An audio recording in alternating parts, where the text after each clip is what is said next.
রমজান মাসে কম কম খাবেন, কম কম ঘুমাবেন, হাইজেনিক খাবার খাবেন, বাহিরের খাবার খাবেন না।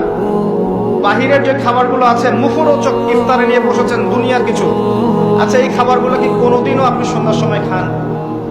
এই যে বুন্দিয়া, বুট, আপনার জিলাপি, আপনার এইটা সেইটা, 50টা আইটেম থাকে না, খাসি রেজালা, নেহারি, এটা কত আইটেম, মাশাআল্লাহ। ইফতার করতে বসছে মনে হয় সারাদিন যা খাই না উসুল করে ফেলাইতে হবে আজকে। আর সেরিতে খাচ্ছে এমন হবে যে জীবনের শেষ খাওয়া হবে না কোনোদিন। কথা বুঝতে পারছেন? জীবনেও তো সন্ধ্যার সময় এগুলো খাই না, আমরা খাই এগুলো। যে যত বেশি খাবে সে তত অসুস্থ হয়ে যাবে। নর্মাল খাবার খান, সিম্পল নর্মাল খাবার খান, বাইরের খাবার অ্যাভয়েড করেন, এগুলো আপনাকে অসুস্থ করে ফেলছে। ম্যানুফ্যাকচার খাবার বেশি খাইতে যায় না। ওই শ্রেণীর হুজুরদের মতো হয়েন না যারা ইসলামিক লেবাস নিয়ে সুন্নতের কথা বলে বাট তাদের পেটের মধ্যে সুন্নত নাই।